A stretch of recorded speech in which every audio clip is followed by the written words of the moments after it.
Florida, and they're attacking that too. I want to say that I'm pleased to be here by our wonderful First Lady, my wife, Casey.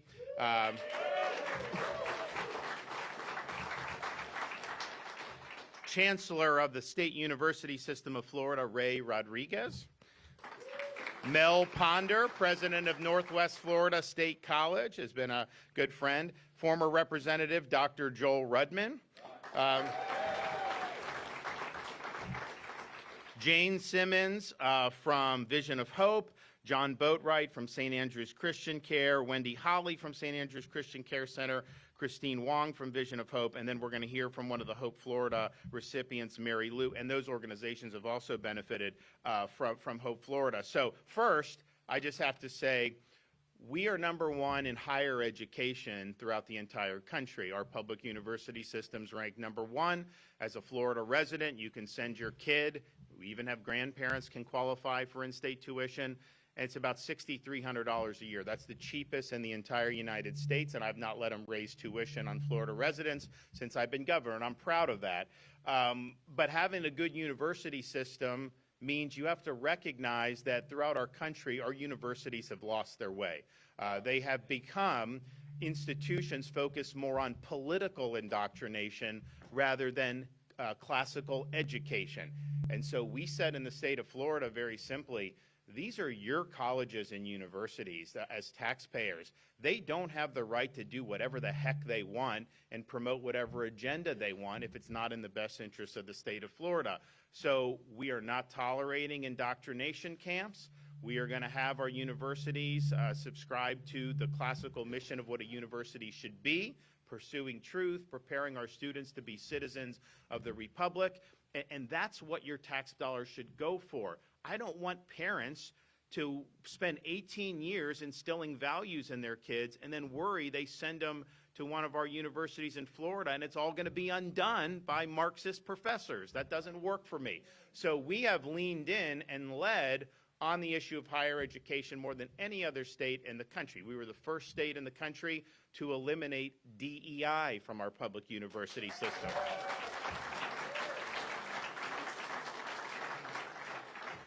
We're the first, and I still think only state, to enact reforms so that all tenured professors must undergo review every 5 years and can be terminated for poor performance.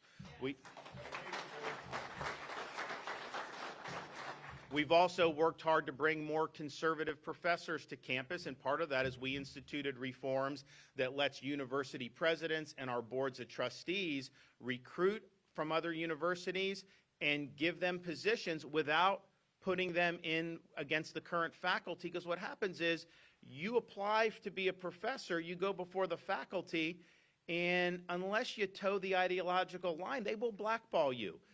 And that's what happens. So we've gone around the faculty. It's not their responsibility. It's not their right to be blackballing conservative professors. And so we've now recruited all these great folks at the Hamilton Center at University of Florida, place like New College in Sarasota, and when we get done with it, the University of West Florida. You will see some big changes there, trust me.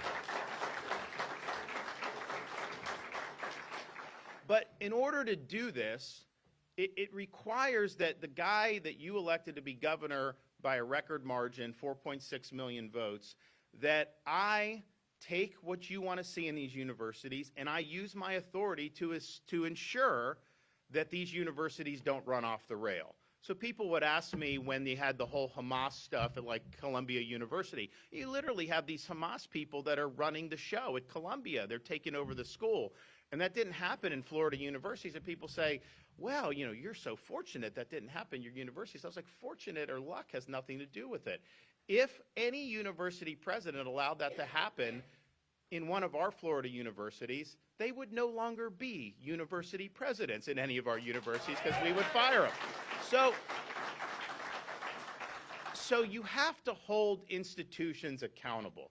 And I think what's happened over many decades throughout the country is academia left to its own devices is absolutely going to run aground. They are going to go very hard left. They're going to be mired in all this indoctrination and all these ideological leftist fads, and we can't have that in Florida. So you got me in there. we make sure that we keep this thing going and obviously move it in a direction that's more reflective of the values that say for. And oh, by the way, that will also make the universities much better, okay? I mean, do we really need zombie studies programs like they have? I mean, it's ridiculous, some of the nonsense that they're doing. So we're proud of that. Now, in the Florida House of Representatives today, they are proposing a bill to undo this success. And this bill is proposed. I don't think she was the one that wrote it. I think this was the speaker told her to run it, but from Escambia County, Michelle Salzman. And, you know, she had been a very good ally for many years. She had a good conservative record.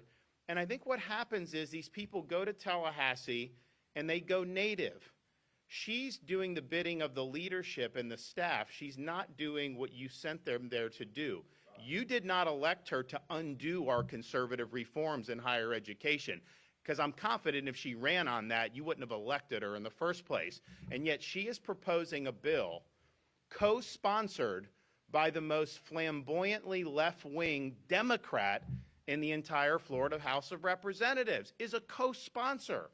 So do you think the far left is going to co-sponsor bills that are going to further our mission to make sure that we don't allow our universities to be leftist bastions of indoctrination? Of course not. That liberal representative is doing it because she knows this will kneecap the reforms that we have put in place and we continue to build on. They even write in this legislation that the governor and the governor's office can have no communications involving who gets selected to be university presidents. Imagine that. They bring some communist in to be the president of a university, and I'm just supposed to sit there and twiddle my thumbs? That's not how I roll. I'm not going to let that happen to you. I'm not going to let that happen to this state. So this bill,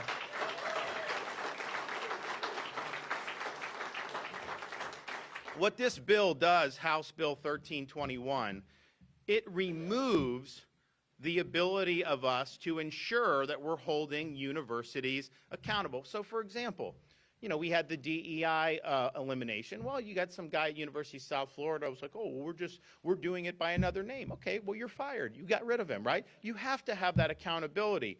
And what Salzman is trying to do, and again, I don't think that this is something she wanted to, I think this is like the speaker told her, you have to do that.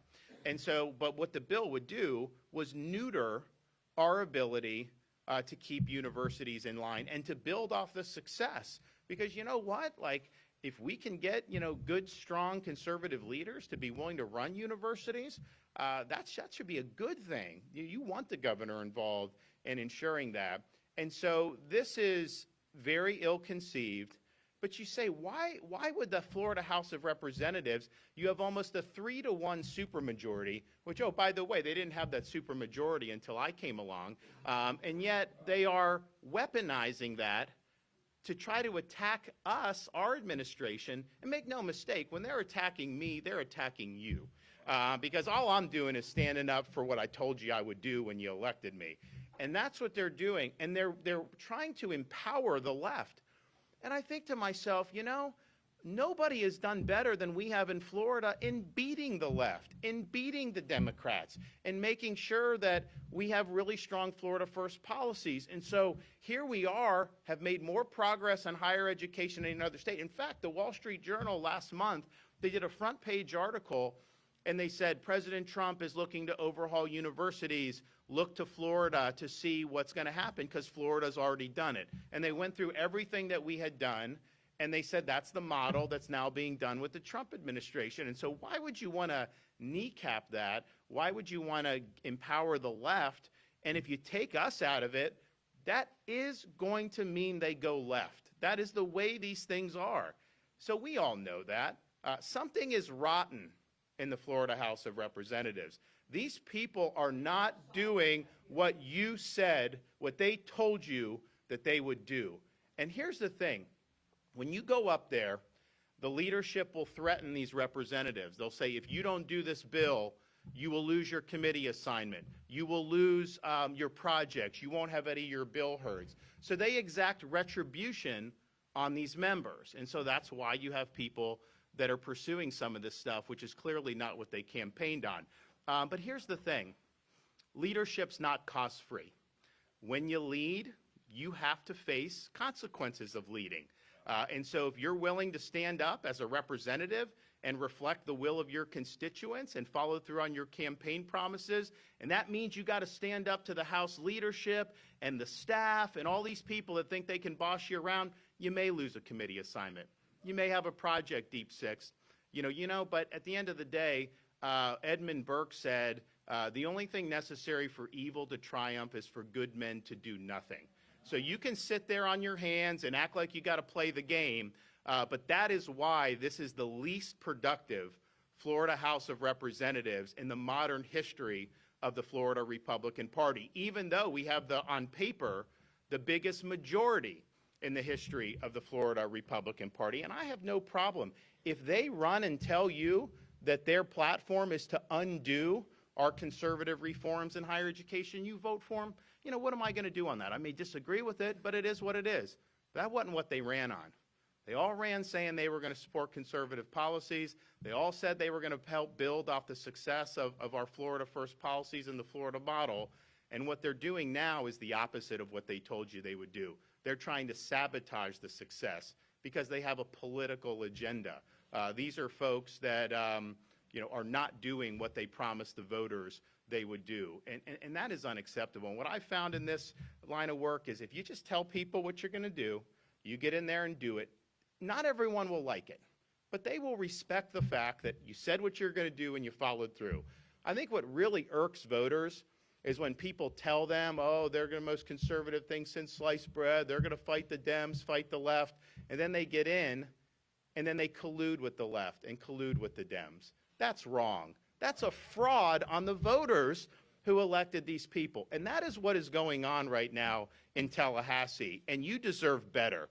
So this bill that they're doing is absolutely designed to unravel all the success we've had in higher education. And look, we've done more than any other state by far, but we got a lot more to do.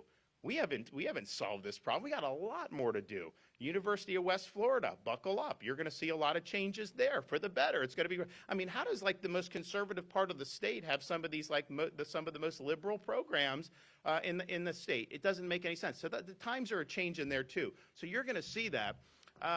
So we've got a lot more to do.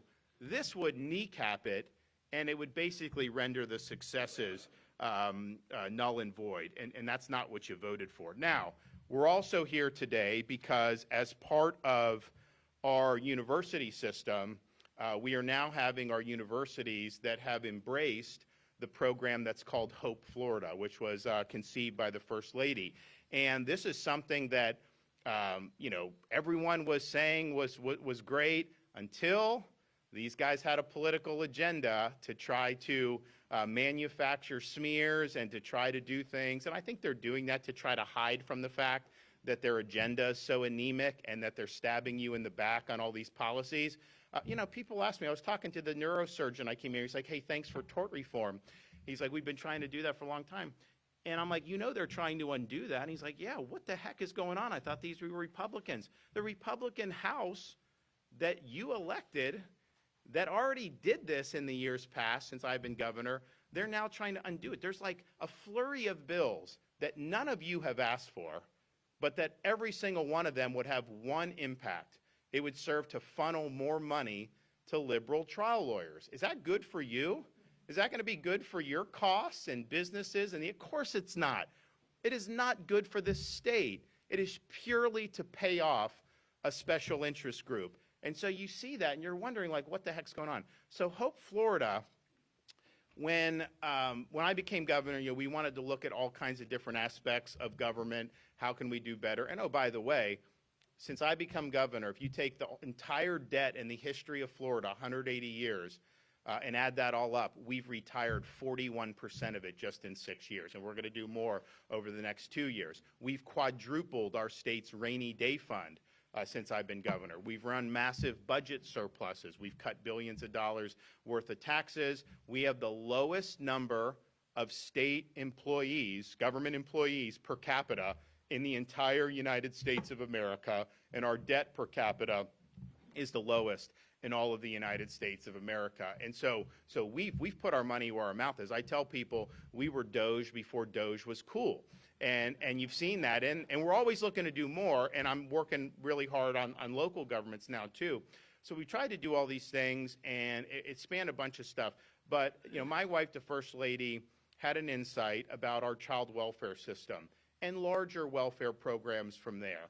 What you have is people that are in need. They will go in, and you'll have a bureaucrat, and the bureaucrat's hardwired to say, okay, what government programs are they eligible for? And let's try to get them on all the government programs. And let's try to keep them on all the government programs. And I think we all know, going back to the war on poverty under LBJ, that is not a pathway to self-sufficiency. That ends up creating a culture of dependency. It's not a way to really lift people up and to put them in a situation where they're going to be able to do very well for themselves. And so, but we in Florida and many places in the country, but we have massive amounts of resources in the faith community, which liberal states won't utilize the faith community. We've embraced the faith community as being important parts of the solution to things, whether it's child welfare, whether it's other things that are important in society.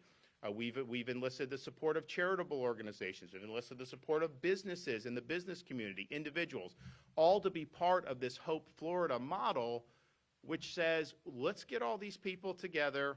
Let's make sure there's a place where they can be notified that people are in need. And so the job of the bureaucrat is no longer to find out which government programs they can get you on.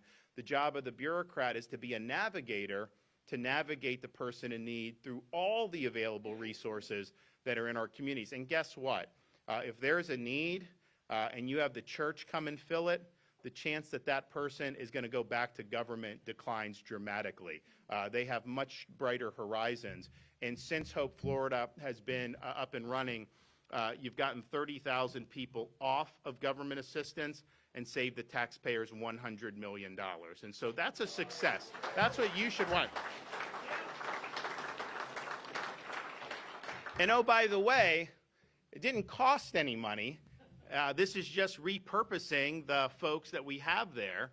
And so the taxpayer savings is really significant, but it isn't like we needed like a massive program to be able to get this done. So we've seen the ability of this to really, and you'll hear from some of the groups who've benefited and some of the individuals who've benefited, but this is a model that is really spread, not just for the Department of Children and Families, but in many other aspects of Florida life now. And so today we're proud to announce that Hope Florida now has a liaison station in each of our 28 state colleges, which we really are thankful for that.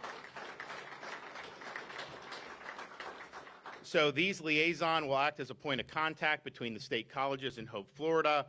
They will be trained experts in the Hope Florida model, and they will receive Hope Florida materials to distribute within the office, and they will train others on the philosophy and foundations of Hope Florida. So why have it like a state college? Well, you know, you have a single mom that's got some young kids. She's going to like Pensacola State College, trying to get education to be able to have a good job and to be able to provide for her kids. And maybe misfortune strikes. Maybe she gets evicted from her apartment. Well, if you are just at a state college or you're just doing normal, you go to government, maybe they can help. I'm not saying that people don't want to help, but with Hope Florida, that's going to go out to the portal. All the faith-based groups, all the charitable organizations, local business individuals, they're all going to get this alert that we've got a student at a state college that has 2 young kids and she's in need. And guess what? You are going to see the churches and the charitable, they're going to swoop in and they're going to help this individual. And so this is something that's really, really impactful. So I'm excited that this is happening. Now, this just blows my mind. These guys in the Florida House of Representatives, you got a cabal of them in the leadership. They are colluding with liberal media and the Democratic Party in Florida to try to manufacture smears against Hope Florida, against me, against the First Lady. And what I've told people is, I've been doing this for 6 years. Every single time I roll out of bed, I face attacks from liberal media and the Democrats. That's nothing new. They're going to manufacture whatever they can. But to have Republicans in the Florida House leadership colluding with these people, when they're doing that and they're not cutting your property taxes, they're not fixing the condo crisis, they're not doing the things that voters want them to do, make no mistake about that. They are stabbing you in the back. They are refusing to do their jobs, and they are trying to manufacture smears to support their political agenda. And it's interesting, you know, these House members, I do a Governor's Cup where we raise money for charity. We did the Governor's Cup last year. We did it over in Watersound. We did this Governor's Cup. We raised massive amounts of money in the Governor's Cup for the direct support organization affiliated with Hope Florida. They were all a part of this. They were all singing the praises. And so they think that there may be some political angle. They're worried, I think, the fact that I've been calling them out for their lackluster and really treacherous agenda. I mean, it's one thing to do nothing, right?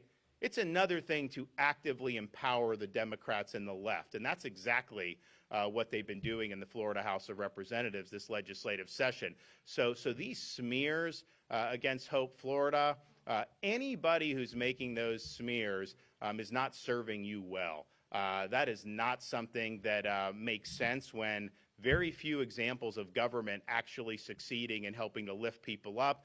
And not only that, you have states around the country have come down to study this program and are implementing it in different states around the country. Now, not the liberal states because they don't want to enlist the churches in the effort, but that's their problem. You know, they're wrong about not wanting to do that. So you have that. They come and they do all this stuff. And it's interesting because you listen to some of these are Republican legislators.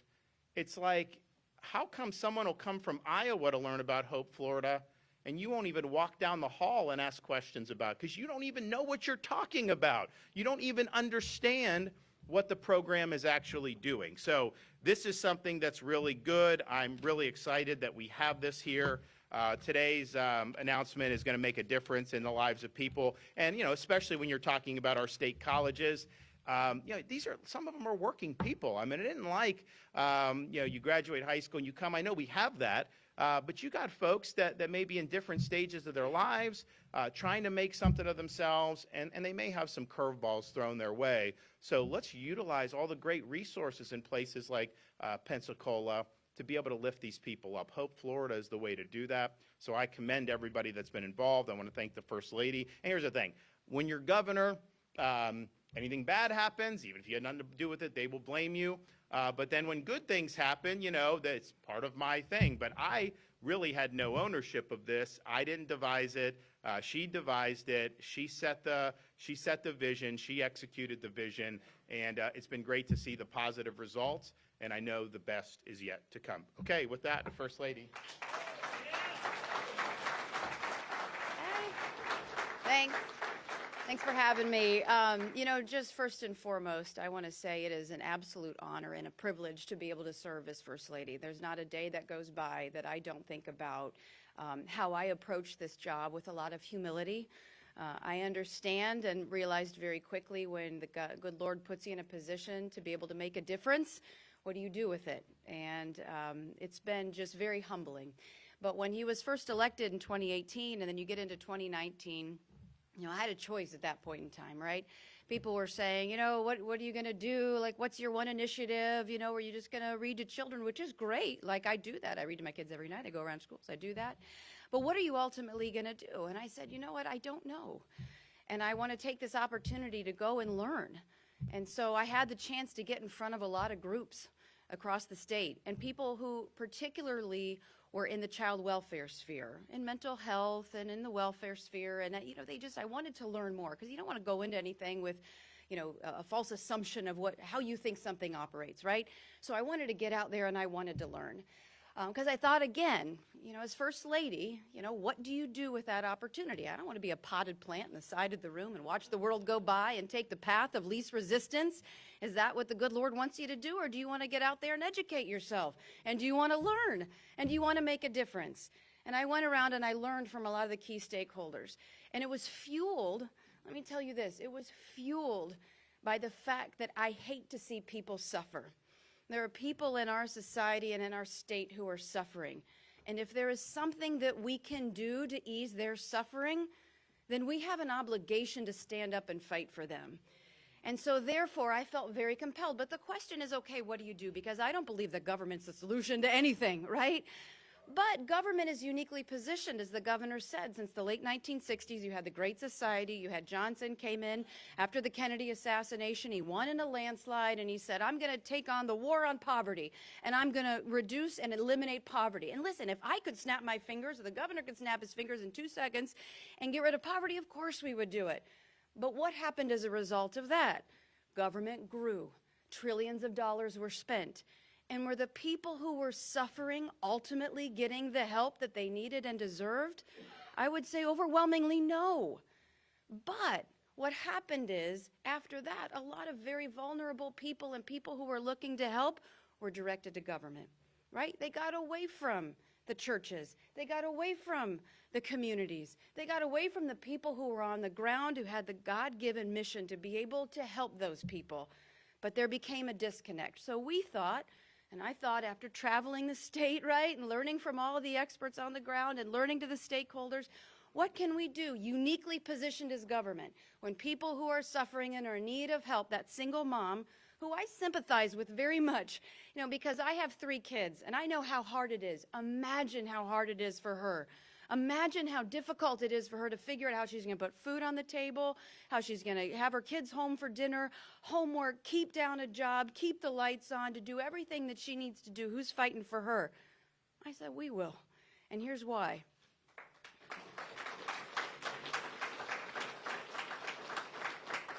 Because when you're coming into government, we have an obligation to be able to connect them with resources exterior of government. What do I mean? So when I was meeting with people on the ground, I saw one thing very clear. There's so much good being done in the communities, but it's all siloed, right? So you have the nonprofits, you have the faith-based communities, you have the private sector, you have the state government, you have the local government. They're doing good things, right? But they're not communicating, and they're not communicating, and they're not collaborating on behalf of that single mom. So we said, okay, without growing government, right? Because the closest thing to what is eternal life is a government program, right? Is that Reagan? So it's not to grow government, but what we can do is we can transition people who are processing government assistance, right? So TANF and SNAP and those sort of benefits. Why don't we transition them over to be a part of the solution? Why don't we empower them now when that single mom is calling in to be able to say, okay, how can we help you? What do you need? Instead of, here's your check, I hope it goes well, we'll see you in 6 months, and whatever. No. We said, and actually talking with a lot of these navigators, they feel empowered for the first time in their lives, like they can make a difference, right? So now you have this single mom, you have this navigator who used to just process payments as a part of the solution. She says, what can you do? Or how do you need help? She says, well, I'm having a hard time keeping the lights on. I'm having a hard time putting food on the table. I don't know what kind of job I can get. I don't have a high school diploma. I don't know where to go. I don't know what to do. Well, that navigator becomes a mentor for that mom. And she says, we've got you. We're going to help you. We're going to start here.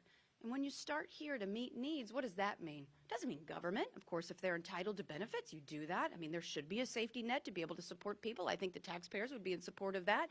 Not in perpetuity, but right, okay, let's help. Now let's look exterior of government.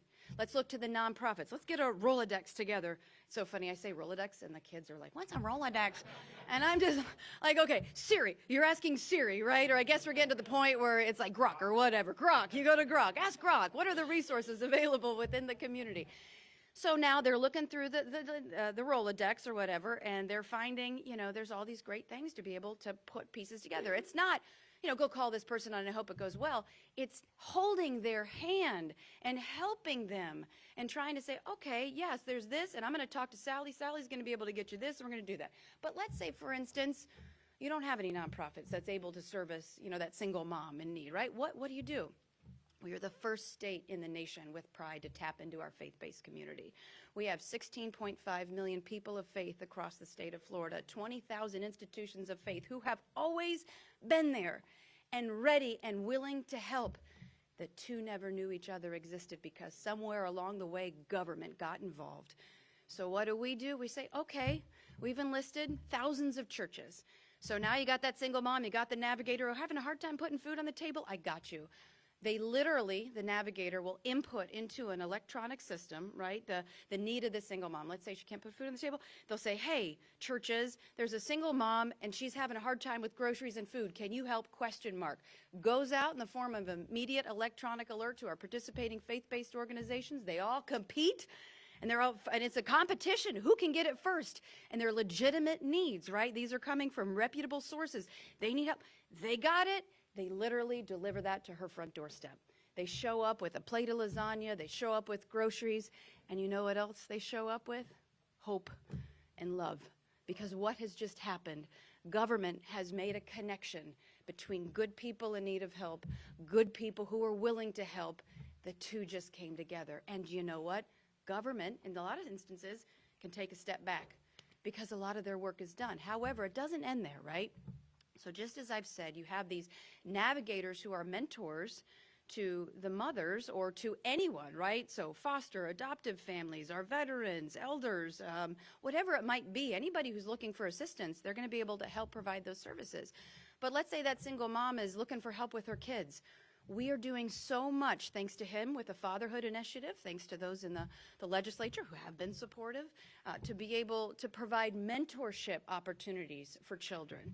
So now think about this. The navigator, we're meeting immediate needs, you're helping to mentor the mom, but all of a sudden along the way, the navigator can say to that mom, hey, you know, take a child fishing. There are big brothers, big sisters. There's all of these mentorship programs to help the children live up to their God-given potential, because I can tell you the one thing that I have seen with such humility. I've been able to meet kids through this program with the Department of Juvenile Justice, where kids who have been abused and neglected, and they've just gone through hell, frankly. But I get to meet them because they become ambassadors. And why are they ambassadors? Because they've overcome just unsurmountable odds. And their success stories are unbelievable, like class presidents, first one to graduate from college, entrepreneurship, all of this. And I ask every single one of them the exact same question. I said, how did you get to the governor's mansion? Like, you've overcome a lot. I've seen your stories. How did you do that? And they all give me the same answer. They don't realize they're doing it, but they do. They all tell me the exact same thing. They said, someone at some point took an interest in my life and gave me value and gave me worth and gave me hope. And that changed everything. So think about this philosophy, right, of Hope, Florida, right? So now you're helping the mom, you're helping the families, you're helping the children to get the mentorship so they can have hope, that they can overcome. But it doesn't even end there, right? Because of everything that this governor has done, vocational and technical and higher education, and all of these opportunities to be able to get skills, to be able to get a job, to live up to your God-given potential, and ultimately to be happy and successful. It's there, but think about it. You can have the best resources in the world. If you don't know that they're there, what good are they? It's so hard to find. Even Grok would have some problems trying to figure out all of the different wickets, right? So if you're a mom and you don't even know where to start and you're trying to hold down the fort, just imagine if you knew there's a job waiting for you over there. Here are the skills that you can get a lot of times paid for. You can get paid apprenticeships. You can get all the skills. You can get your high school diploma, whatever it is. We're going to map it out for you, right? You're going to have it. And then this job is waiting for you on the other side where you can make more money. You can be self-sufficient. You can live up to your God-given potential in the American dream. And ultimately, for me, what it is, because it means the most, is happiness. And I go back to what I said in the beginning. This is why I do this. People are like, you're nuts to get out there and get involved in politics. I said, this is why I do it, because you see it's all there. You can help change the trajectory of somebody's life. You can put them on a pathway to economic self-sufficiency. You can help them be happy. And so if you see that, you have an obligation to get into the arena and to fight on behalf of them. And anything less, I think, would be malpractice. And like I said, it's an honor and a privilege. And he mentioned a second ago about the 30,000 number, which I think is just, it's fantastic, right? It's showing people the pathway and hope. But there's also something really interesting about that. And this, we're working to quantify it. But what about the preventative side of things? Why is it that government a lot of times in all its glory waits until there's a problem, then they react, and the outcomes aren't as good, they spend more money, there's more bureaucracy, there's more bloat, there's more waste, there's no accountability, all of this stuff. What if we get in front of problems. What if there's a way to prevent that child from being taken from the household? What if there's a way that we can help that single mom before she even goes into government assistance? We're doing that. So for instance, the other day we partnered with every single sheriff's office across the state of Florida. Why? Well, because their deputies are the first ones on the ground when there's a problem, and they're going into the communities, and they know the people in the communities. And prior to all of this, if they saw that there was a problem, they might know of maybe one nonprofit or something. But now they see a problem, they say, you know what, do you need help? And then they can go ahead and they can tell them about the Hope Florida model. Call one number, right? 833-GET-HOPE. Talk to a human. That's the other thing about society. We've all gotten down to this, right? It's like, can we just talk to somebody? And that's what you can do. You can talk to a human. You can go to the website and you can get help. That's how you get in front of it. Helping in the colleges, that's how you get in front of it. You know, working with the schools, that's how you get in front of it. You try to help prevent people from ever going into government to begin with. And think about, this is not a program per se. This is about a philosophy. This is about how do we re-engineer and restructure government to benefit the taxpayer and to benefit the people who deserve help. Because if there's a mom out there right now and she doesn't know where to turn, but dang it, does she need help? Man, does she not want the pathway? And we know we have it. We have an obligation to tell her about it so that she can be happy. And it all makes sense. It's crystal clear, Dewey said. I mean, I'd be happy to do whatever's necessary to talk to anybody about this. And that's why you see people coming from all over the United States of America to come to Florida to say Florida is leading. And we don't have copyright on this. You want to do it, go forth and take the model and run with it because it's a success. And from my perspective, it's really an honor and it's a privilege to be in this position to be able to help people in need. It's one that I approach with much humility, and it's one that I'm going to keep fighting for every day of the week and twice on Sunday. Oh, God bless you.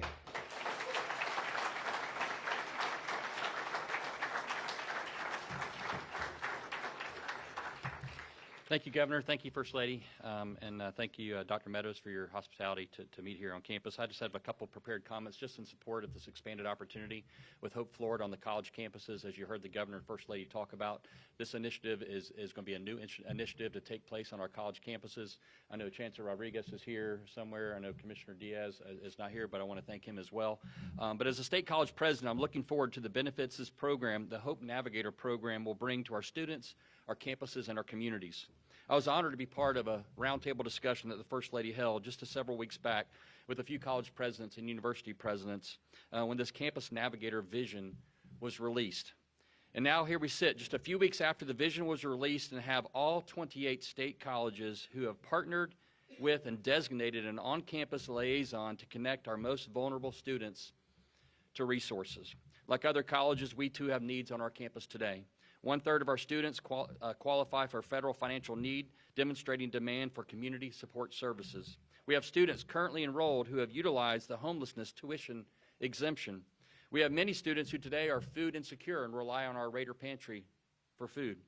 Our college also sits within a footprint of 2 school districts which report over 50% and 47% respectively of students on their free and reduced lunch program, noting the continued need in our college's service territory as these students give thought to any post-secondary journey.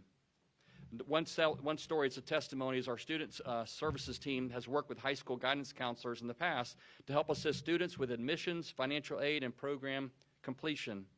One such success story is with assistance. The student was living on a friend's couch due to his mother's drug abuse problem. First Lady, you're kind of hitting on this, that single mom situation where you have some hardships at home. The student completed his Association of Arts because of the assistance degree and then went on to finish the Association of Science and Physical Therapy Assistant Program. This person is currently employed full-time now and has at an internship location and is applying to complete his bachelor's degrees. Why? Because they had hope. I believe behind a testimony like this, there's countless others opportunities, and I believe the Hope Navigator program will be a catalyst to help others on their journey, give them hope, and increase testimonies like this on each of our 28 college campuses.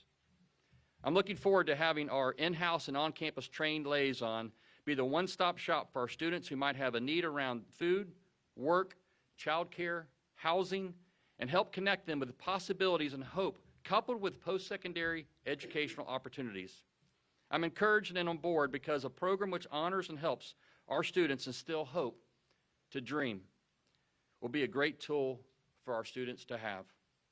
I believe that a student who can get the help through these real and raw troubling circumstances and have someone trained who can listen to them, remind them that they are significant, extend a hand to meet a need, and point them into the possibilities of tomorrow is absolutely a great way to go.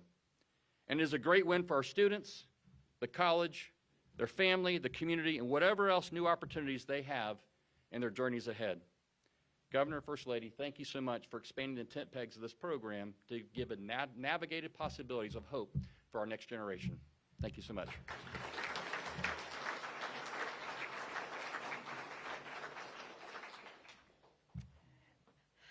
Hello, sorry.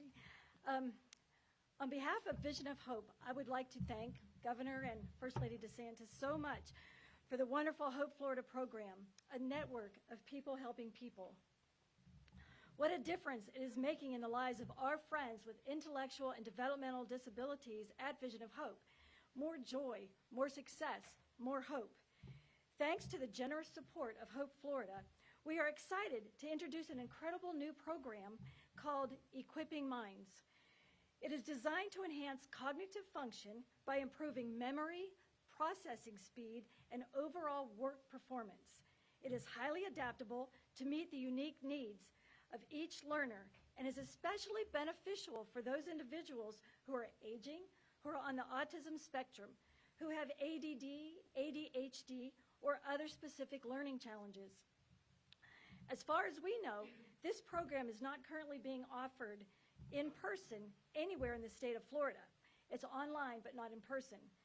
We are in the process right now of becoming certified to teach it and look forward to launching these classes in the fall. We were also able to modify the workspace at our transition center to include both a kitchen and a woodworking area. This enabled us to broaden the vocational skills that we are able to offer to our participants. It has been amazing to watch each one work hard and flourish. One young man in our program was he excelled in the woodworking area and has gained so much self-confidence that he says he is now ready to face the world and try to pursue a career. And if you knew this young man, it would be a big deal. It's a big deal for him. Another wonderful story I'd like to share, and there's many. I'd like to share a lot, but anyway, another story I'd like to share is about a young lady who told us how she loved to bake with her grandmother. Then on a community-based learning trip to Publix, we were walking through, and she looked at the bakery section, and she said, I want to work there someday. She had also expressed how she would like to take cooking classes and baking classes one day to give her more experience.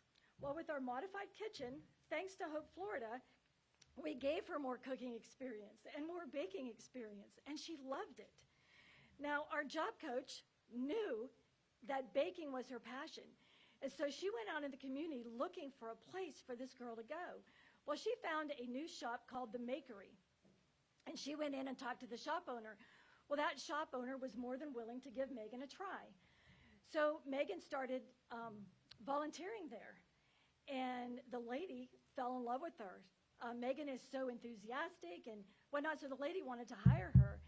And so now I'm happy to say that Megan is now in a paid position at The Makery, and she is also pursuing her culinary certificate at Laughlin Tech this fall. So thanks to Hope Florida, her dream is coming true. At one time, she had said that she was scared to be an adult, but now she loves it. She loves it. The gift from Hope Florida helped Megan's dream come true, and it has helped each participant in our program become more confident and more eager to become a valued member of the community. Thank you, Hope Florida. Thank you, First Lady DeSantis and Governor DeSantis, for making all of their dreams come true. Okay.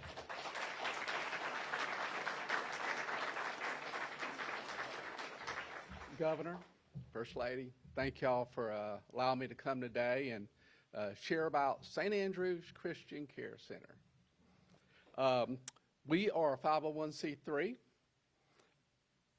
operating with only volunteers, 0 payroll. We are the largest food bank in North Florida. Last May, Hope Florida awarded us $20,000. Thank you again. With this money, we were able to buy at 7 cents a pound from our partner Feeding the Gulf Coast. We're able to feed 21,558 people, clients. In total, in 2024, we fed over 66,000 clients and clothed over 56,000 clients. And if you do the math, Hope Florida took care of 1/3 of our food expenses for 2024. And that was a blessing. All of this would not be possible without Hope Florida. We use the award to feed our clients that are struggling with health issues, disabilities, homelessness, single parents, grandparents who find themselves caring for grandchildren, those moving from incarceration back into our communities, and other low-income persons. Our counselors meets with each of these clients. We listen to their struggles, we listen to their needs, and it'll break your heart. We share our resources within our community, but as it's been pointed out, our knowledge is limited on what's out there in our communities. This is where Hope Florida has been so much help to us. And we have posters around to communicate how to contact Hope Florida. We have personal cards that they can walk out with to make contact.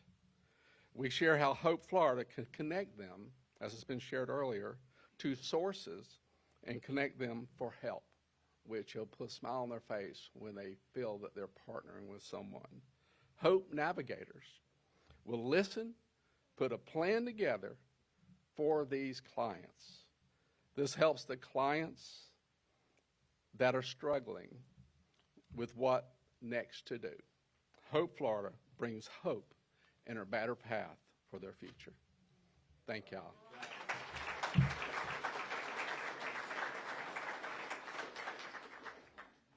Hi, my name is Mary Lou Chapman, and I am a Hope Florida participant. So Hope Florida helped me and my family so much during one of the most tragic losses my family has ever faced, and hopefully ever will face. I was living bill to bill when I lost my son, so the bills continue to stack up. They don't just go away when you face a tragedy. I was in the hospital, and I had just gotten my car back out of the shop a week before I went into the hospital, so that was a whole nother bill, and it was just like, it was bombarding me. So I was at a loss, and I worked in the office at that time, making a low wage, and it just wasn't working out, so I ended up looking for another job. And with that, found Hope Florida. Hope Florida provided education, basic needs, transportation, and even employment resources. They helped me with my resume and stay off of welfare. I got a job within 2 weeks of leaving the office, and it changed my life. I am now a manager there at Terry's Pool Service and don't even need daycare vouchers anymore, which is huge. I went from the bottom to the top with the help of Hope Florida, and I am completely self-sufficient, and while I still have struggles, I now know how to manage the struggles. I budget and use all the resources I can. Hope Florida gave me hope at a time I needed it most, and I can't thank them enough for all of their support. I literally don't know where I'd be without them. Ashley Bestison, my Hope Navigator, was there to support me and answer any questions I had along the way, and she's still there to this day. I got a certificate of participation. I put in the work, and that's the most important part of this program, is you have to be willing to put in the work too. You can't just expect it to be handed to you. You got to try. And they tried with me, and it worked. And I'm a success story walking around now, so thank you.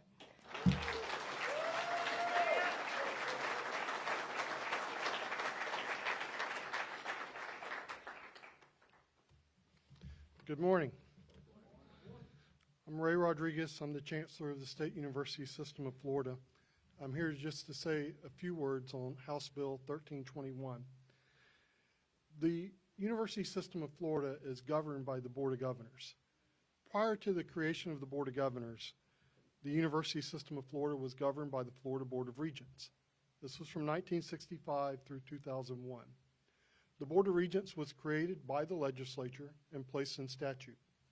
In 2001, after conflict between the Board of Regents and the legislature dissolved the statute, repealed it, and eliminated the Board of Regents. At that time, boards of trustees were created. Then U.S. Senator Bob Graham, who had previously served as governor, felt it was a mistake to not have a central oversight for the State University System of Florida. He championed a constitutional amendment, put it on the ballot, and in 2002, the voters approved the creation of the Board of Governors to serve the role of managing the state university system. If you look in the early years of the Board of Governors, it was created in 2003 after the 2002 election. There was questions of where the authority lied, 2003, 4, and 5. Because the question was, could the Board of Governors enact regulations that were not in compliance with existing statute? There was a question of where was tuition to be set. Was it to be set by the legislature or the Board of Governors? Then U.S. Senator Bob Graham sued the legislature over these questions to go to the Florida Supreme Court and have those questions of authority answered. The Board of Governors in 2007 joined that litigation. They were a party to the lawsuit. In March of 2010, there was a press conference. And at the press conference, which was attended by the Speaker of the House, the President of the Senate, the Governor of the State of Florida, the Chair of the Board of Governors, the Chancellor of the State University System, it was announced that the Board of Governors was withdrawing from that litigation. It was no longer going to be a party to the lawsuit. And instead, it was announced that through negotiation, a governance agreement had been reached between the Board of Governors, the Florida legislature, and approved by the then governor of the state of Florida. And the governance agreement was straightforward. On matters of tuition, it was recognized that the legislature held the power of the purse. But on matters of policy, dealing with the state university system, it was recognized that the policy belonged in the hands of the Board of Governors. The governance agreement affirmed, and I'm quoting from the governance agreement, the exclusive authority of the Board of Governors for delegating powers and duties to the boards of trustees. This language conforms specifically with the language in the Constitution, the Florida Constitution, which says, the Board of Governors shall establish the powers and duties of the boards of trustees. The governance agreement also affirmed the exclusive authority of the Board of Governors over all personnel programs within the state university system.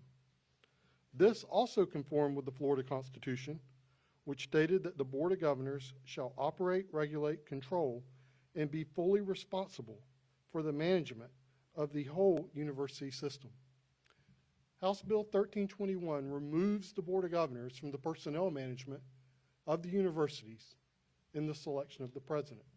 Earlier, you heard Governor DeSantis point to a provision in the bill that would prohibit the governor or his staff from communicating with trustees.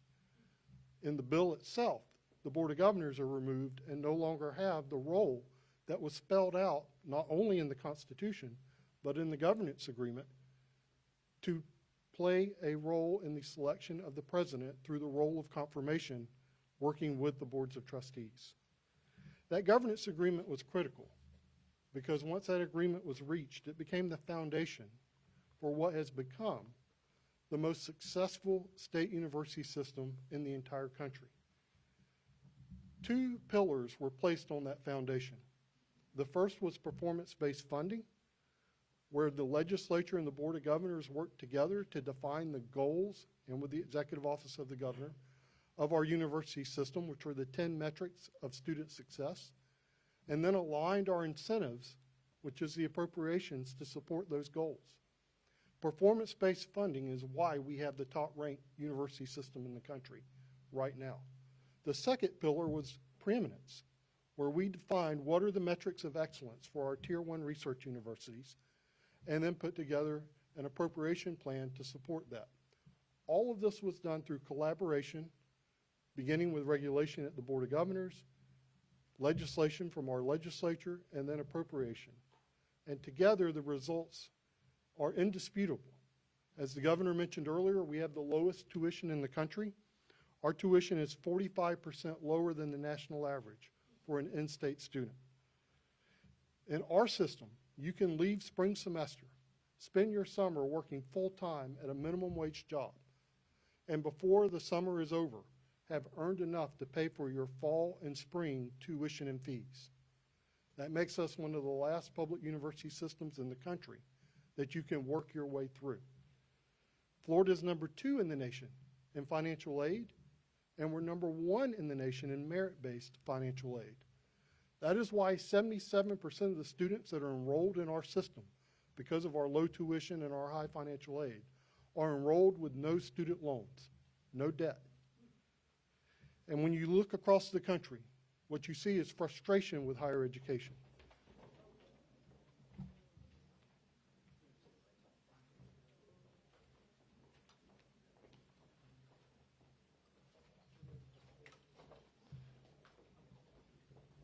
Fortunately, we do have a doctor in the house.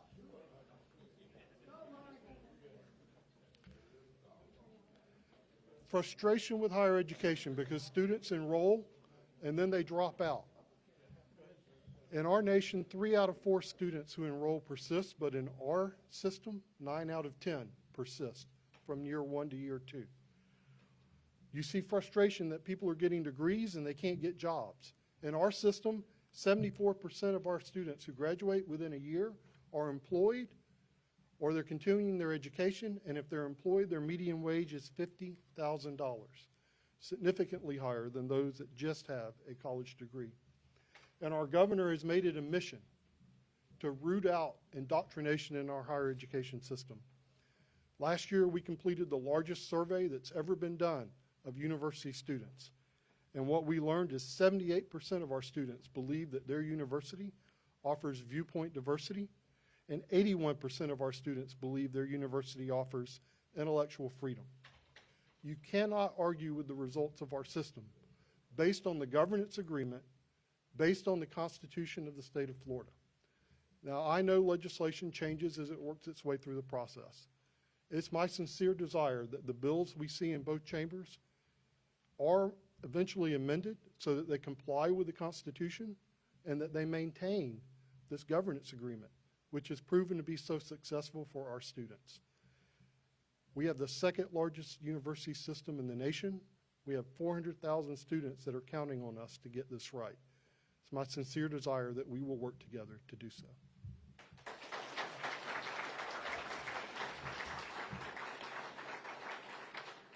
Or I can just veto it and just keep doing what works instead of. But so I'm going to bring up.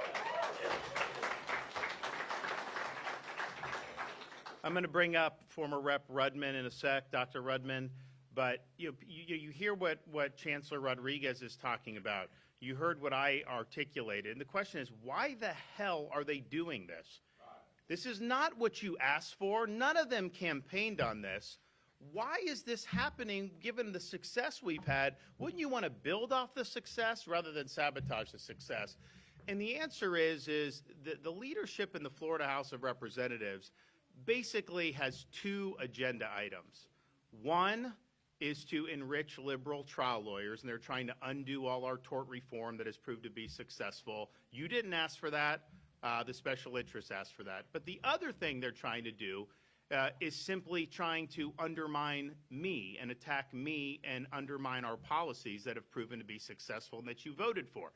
And I would have no problem. I mean, if your reps ran saying that if you elect them, that they were going to go and work to sabotage the governor's policies, and you elected them, hey, it is what it is. But we all know that these reps would not have gotten elected in the Panhandle or anywhere else if that's what they ran on. You want them to be able, you want them working with us to continue moving Florida forward. And so this is all part of an agenda to simply try to attack the governor's office and undermine our policies, which is a fraud on you.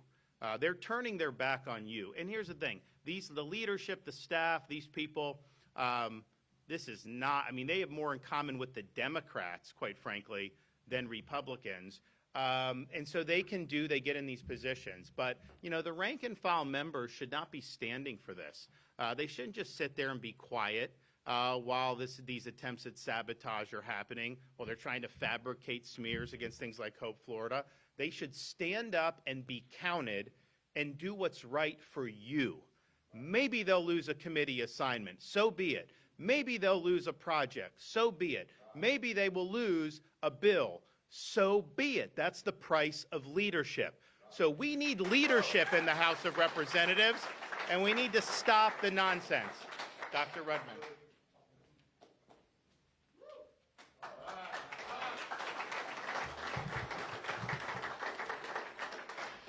Thank you, Governor. Thank you, First Lady, for inviting me here today. And first of all, I want everybody to know that the officer is fine. You know how it is when you're standing for a long period of time, you lock your knees. So want everybody to know that the officer is fine.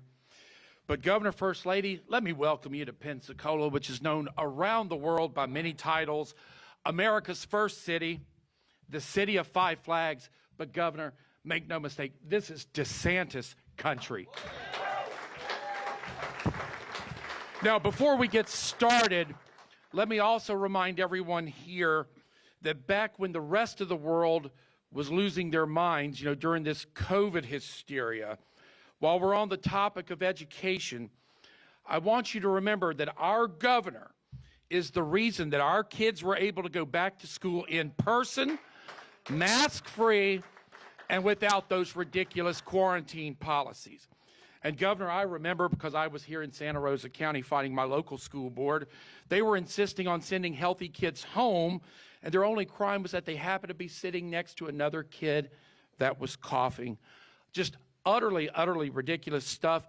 Our governor fought tooth and nail against that garbage. He took these rogue school boards to task.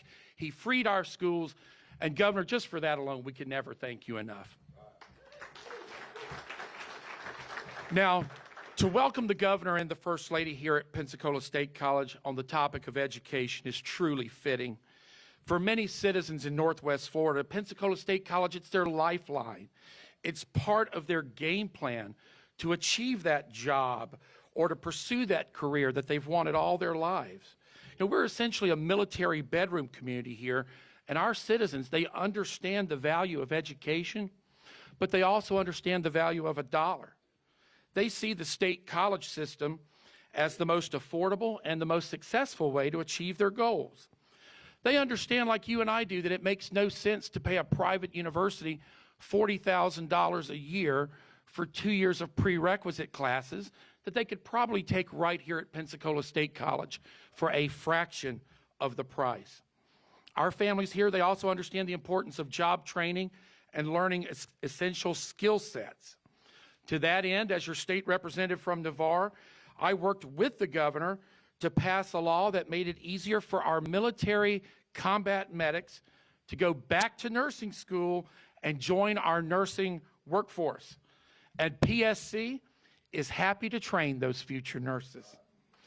Make no mistake, if you have skills or if you're willing to learn skills and you want to use those skills to the betterment of the state of Florida, we will find a place for you in Florida. But that's not all the governor has done to improve our colleges and universities. I want to thank our governor also for rooting out these garbage philosophies of wokeism, anti-Semitism, socialism, and DEI from our schools. And let me tell you, because I was there, it's not as easy as it sounds. Because in the Florida House, you see, the local Democrats, they have their own Florida version of the squad. The governor mentioned one of the members, Anna Escamani, earlier, who's trying to resuscitate DEI at all costs. You know, Governor, there was this radical there when I was there, Angie Nixon, who sympathized with the anti-Semites. She sympathized with the terrorists. And then you had Democrat trial lawyer Hillary Cassell, who voted down my Second Amendment bill, who spoke against our medical freedom bill. And, to her, if you have a problem, bigger government was her solution. So let me tell you, it wasn't easy for the governor to do everything he did. But Ron DeSantis did everything he promised you, the voter. He did what you elected him to do. And I'm here to tell you, not just any Republican could have done that.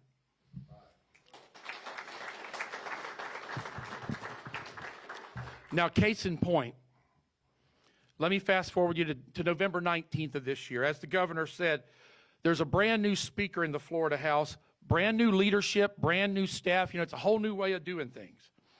November 19th, I was in Tallahassee getting sworn in to begin my second term of office. And by that afternoon, every single Republican member of the Florida House was summoned to a learning session on how to be a better legislator. So you thought maybe they're going to talk to us about conservative topics? There was no mention of open carry, no mention of repealing red flag laws, no mention of eliminating ghost candidates in our elections, no mention of taking away legal standing from illegal immigrants, which, by the way, Governor, these were all bills that I filed this session. Instead, leadership used our time to tell us that we're not going to listen to Ron DeSantis anymore. They literally said, we are not going to be Ron DeSantis's dog, only they didn't use the word dog. They used a vulgar term instead. But Governor, don't take it personally, because the very next bullet point in that listening session, the very next bullet point was they weren't big fans of the Senate either. So their intentions were very clear to me from the outset. What you're looking at, this was a planned ambush.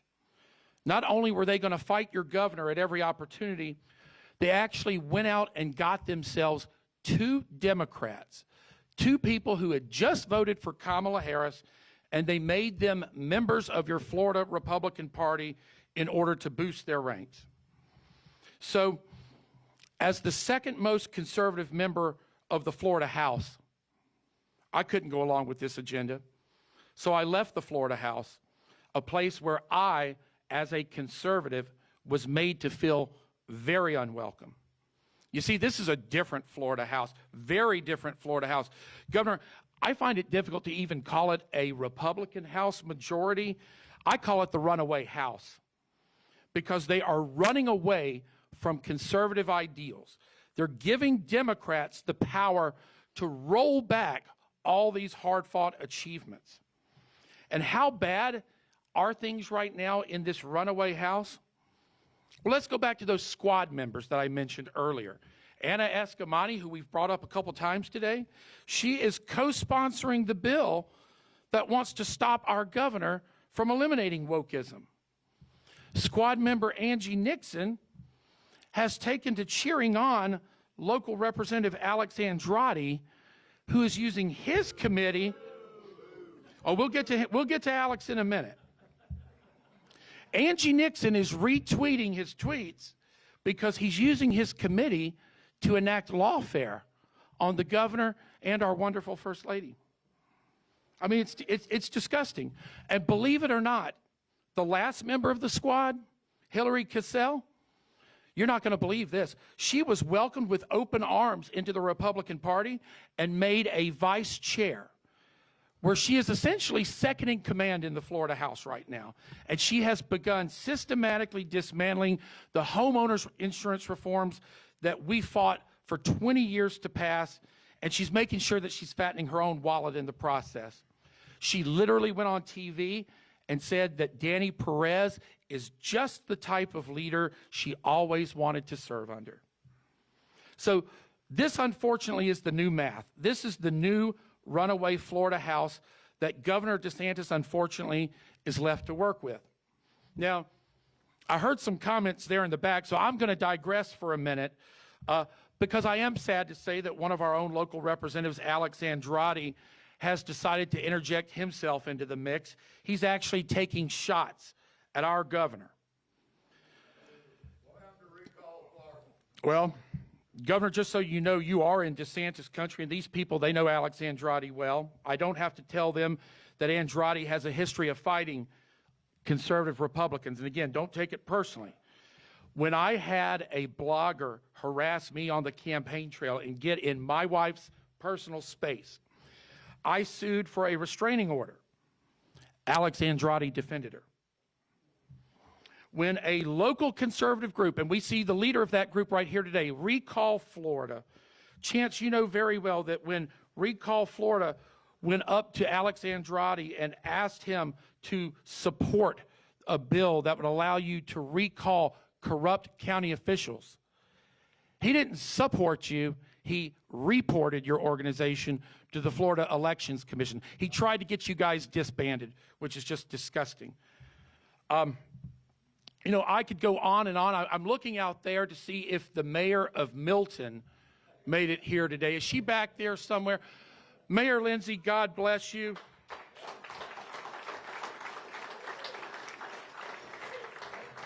We're joined today by the mayor of the city of Milton, who is yet another casualty of Andrade's lawfare tactics. You see, Alex Andrade used to be city attorney of Milton, where he literally sued the mayor.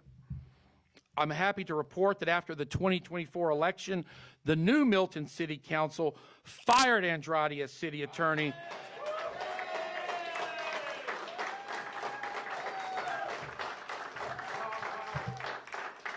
And let me just say, that's not the first black eye on Andrade's record.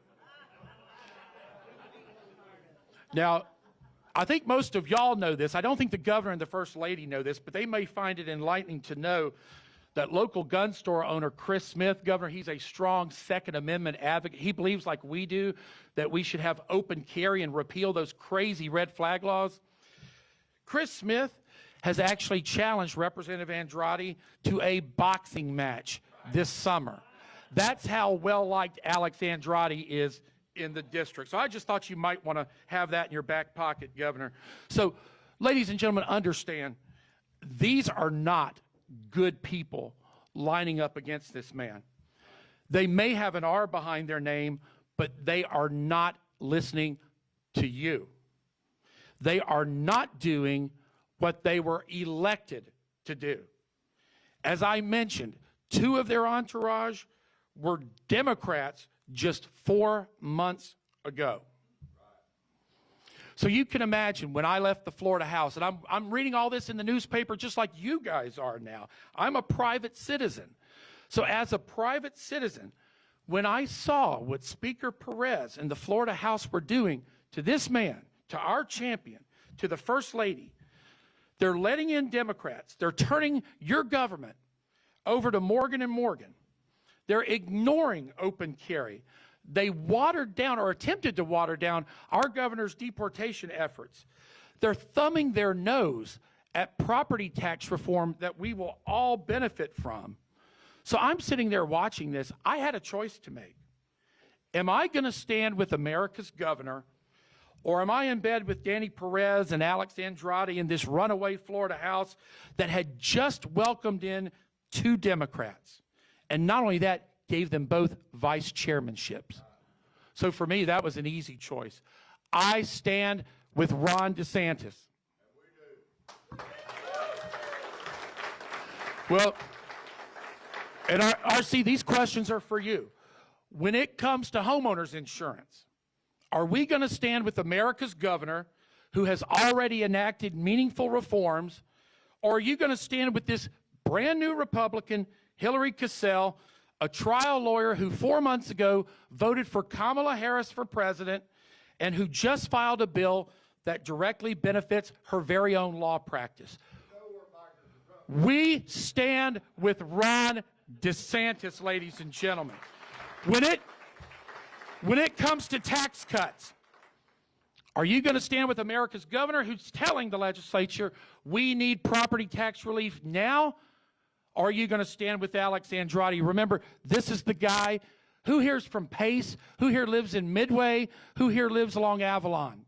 Remember, Alex Andrade is the Republican who raised your fire taxes.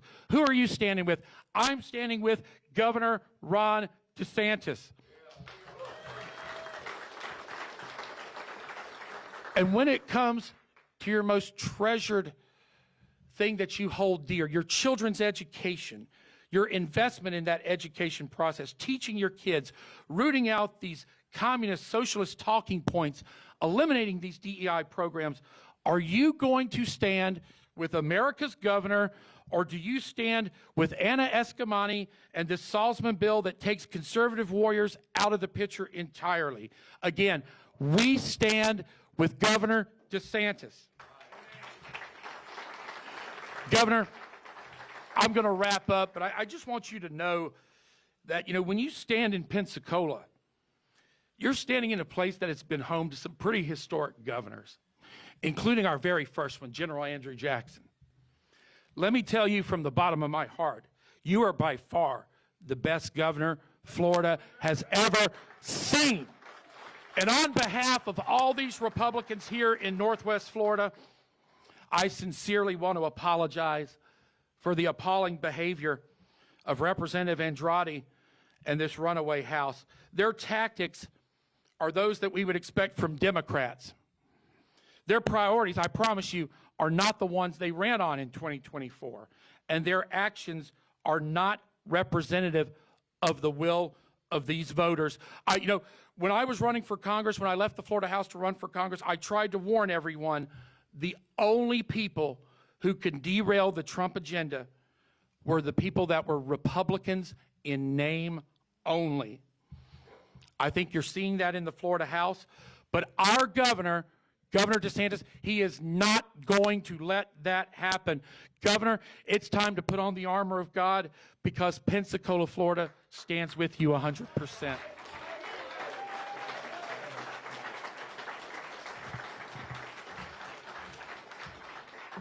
And so Dr. Rudman, he actually mentioned some of the COVID stuff we were fighting against, fighting Fauci, doing this stuff, making sure kids were in school, all this stuff. And one of the guys that really helped us do that was our Surgeon General, Dr. Joseph Ladapo, who's done a really good job. He's the best Surgeon General in the country.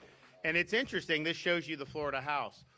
They're actually doing a different bill that would have the effect of firing Ladapo as being Surgeon General. It would also fire our Florida Department of Transportation Secretary, who was instrumental after Hurricane Ian when we rebuilt the Pine Island Bridge in 3 days. Why? Because Ladapo has a job at University of Florida as well. He doesn't live in the Tallahassee swamp, and they're saying that all of these agency heads must live in the swamp. I want to drain the swamp. I don't want to refill the swamp. Where are they getting this? It's an asinine proposal, but it is motivated to try to take out people like Ladapo, who've stood by you, who've done a good job. They didn't run saying they were going to launch pot shots against Ladapo and these other great agency heads who've served Florida well. No, they didn't do that. They're pulling it out of their rear ends and trying to jam it through this process. Over my veto pen, though, it isn't going to work, so we're fine. But this just gives you a sense of what's going on. So, you know, I've been talking with folks recently. Your representatives need to hear from you.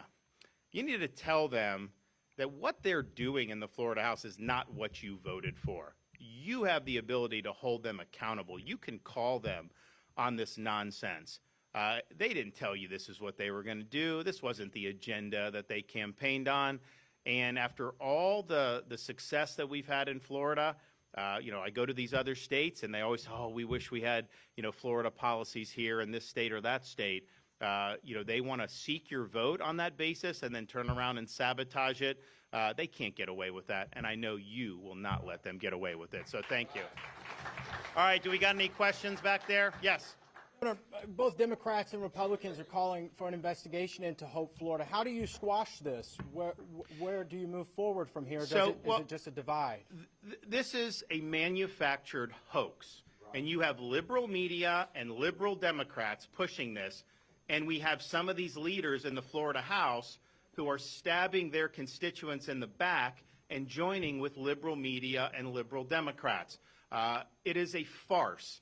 It is manufactured, and it's part of their political agenda. So they can continue to waste time. They're not cutting your property taxes. They haven't done a condo bill.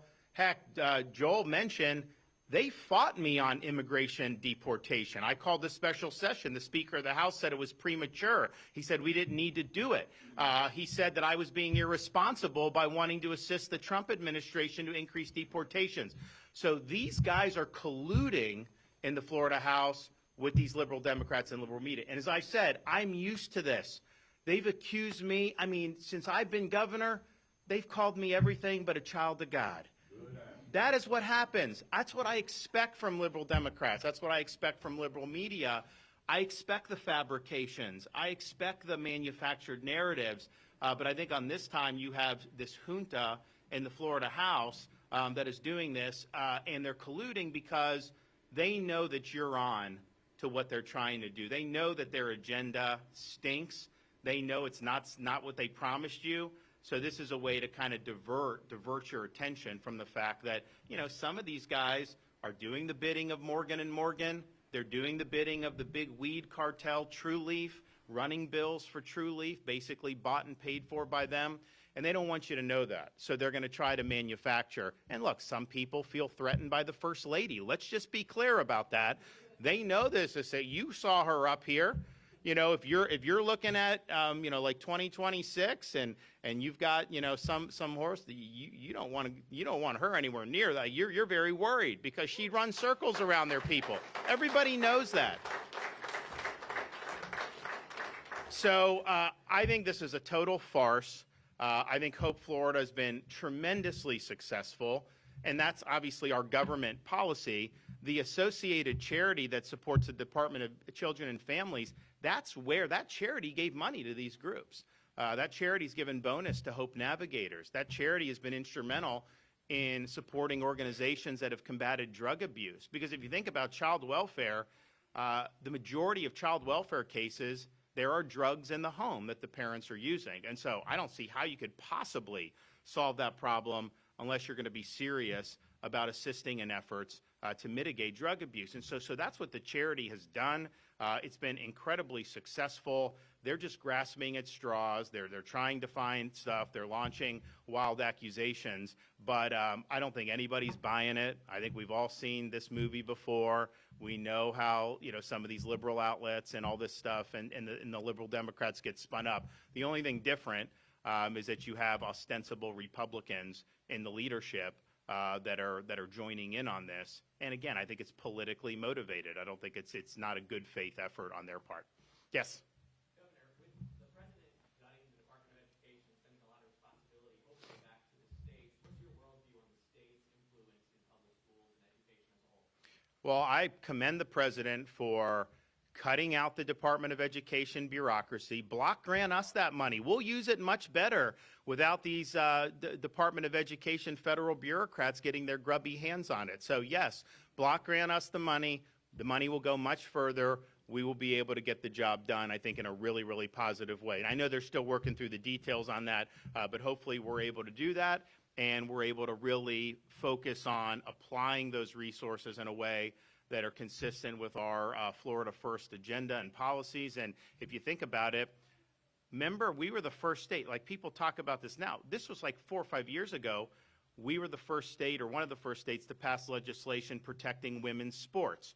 We said if you're competing in 8th grade volleyball, that girls volleyball, that a boy can't come in and dominate that competition. That's wrong. That's unfair to the girls. And so we were happy to do that. It's sad that we even have to do that, but, you know, we did it. Well, the Biden administration, you know, their whole thing was all about, you know, the transgender ideology. They threatened to withhold free and reduced lunch money from poor kids as a result in reprisal for us standing up for that. And I'm just thinking to myself, they're trying to wield the power of the purse federally to kneecap the state of Florida's policies, and we refuse to buckle under that. In fact, you know, I rejected almost $1 billion in money from Biden. That one was on transportation. He wanted us to do woke transportation policy. So he wanted me to have the state monitor your tailpipe emissions. I am not doing that. And then they wanted all this money. They wanted me to spend all this money to bring in illegal aliens. I'm not doing that either. So we rejected that. And but the thing was, when Biden was president, we told them we don't want it. We'll send it back. They're like, well, what do you mean you're sending it back? Like, we're not going to use it. I'm not going to let you bribe us into changing our policies. I have to do the policies that the people of Florida elected me to do. But they didn't even know how to take it back. They're like, no one's ever sent money back. So about a month or two ago, we were up in Washington and we met with Elon Musk. And I told him, I said, Elon, I got almost $1 billion here. The Biden administration put all these strings attached. I offered to send it back to him. They didn't know how to take it. He's like, oh, no, we'll take it. So he got a Doge guy they called Treasury, and we submitted it back. And we're on the board for almost $1 billion to help Doge. And then we're working on some more stuff. Hopefully we'll have another announcement very, very soon. But this idea that like a liberal administration like Biden can send this money and then try to compel you to behave in certain ways, that's not good for education. And I understand why they do it, and there are times on the conservative side, I don't want to give money unless you're serving a conservative end, but the federal government was not designed to do K-12 education. That was not what the Founding Fathers intended. There was never really any constitutional basis to do that. And so when Jimmy Carter did it in the late 70s, our education system, has it gotten better since you've had federal meddling in K-12? No, it hasn't. So empower us.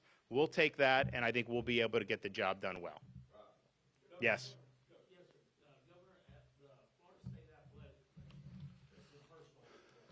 Okay. Oh, good.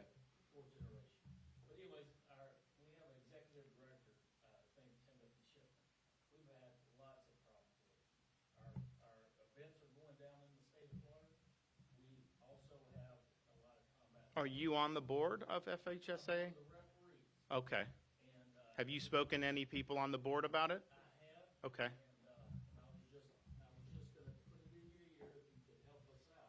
I'll look into it. I'll look into it. You know, it's interesting. So the Florida High School Athletic Association, when I became governor, it was like a self-created board, and they had no real oversight. I don't even know how these people ended up on the board. And which is, you know, it's not necessarily like a huge thing for a governor, you know, normally in day to day. But what happened was when COVID hit, they wanted to close sports, FHSA. So they had this hearing. So this is probably in like June or July of 2020. So COVID had hit, you know, a couple months earlier. And it was very clear that younger people were not at significant risk. Certainly athletic people were not at significant risk. Like you'd get it, you get sick. But the idea that you'd have a hospitalization or a fatality was very, very, very rare. And we all know, I mean, you could get hospitalized with the flu. The flu creates. So it was, we're not going to stop society. These kids need to be in sports or whatever. And so they did this hearing, and they had all these doctors affiliated with FHSAA, and they were all coming one after another saying, oh, the kids are going to die if you have sports, if you do this. And I'm thinking to myself, that is wrong. That is not true. And this is kind of a whole issue with COVID. It exposed the soft underbelly of the medical profession. You know, we've got some of these people that don't know what the hell they're talking about. And it's honestly very scary because you used to go in, you'd assume anyone with a doctor, with an MD, you know, is going to take care of you. And then they're turning around and saying that a 17-year-old kid can't be playing football because of COVID. I mean, that's just not true, right? Just like some of these pediatricians are saying you got to give an mRNA jab to a newborn baby for COVID. That is not true. That is not good policy. So we had a knockdown, drag-out fight over that. I didn't control the board, but we just said, you're playing sports. So, and I said, look, if you don't want to play, fine. No one's forcing anyone to play, but you got to give them a thing. So what ended up happening is we saved the season. We had kids from other states that would move to Florida because they weren't allowed to play in Illinois. They weren't allowed to play in California. And then they were able to do that. And it's interesting. I got a buddy that's involved in high up in Major League Baseball for one of the teams. And he told me that if you look over the last few years and look at the talent that's come out of California versus Florida, California has gone down because these kids were locked out of sport. They weren't getting at bats. They weren't getting innings. And you just can't do that at that age. You need the at bats. So just by sticking up and saving sports, that had a huge impact on people's lives in the state of Florida, on these kids' lives. And I remember going to the football playoffs, and they're like, will you speak to one of the teams? I'm like, fine. So I go there, and they're like, what can you say to the team? And I was like, well, one, good luck. 2, just understand, if you were in California, your rumps would be on the couch. You'd be watching football on TV. They wouldn't let you play football. So thank God you live in the free state of Florida. And everybody kind of got it. So now we have in place, so because of that, we actually did reforms of FHSA. So I've appointed board members, and I think these are folks that are going to be responsive, and so I can raise this issue with them. But this is another thing the legislature is trying to monkey around with. They don't like the fact that we saved the day on sports. And so as an attack on me, they're trying to neuter our ability to put people on the High School Athletic Association. And again, I'm not saying that's the most important issue on every voter's mind, but as somebody that was, played sports throughout Florida and went to high school down in Dunedin, I understand it's important for a lot of people. So we will look at that, and we will see, what needs to be done. Okay, guys, thanks so much. God bless everybody. We'll see you.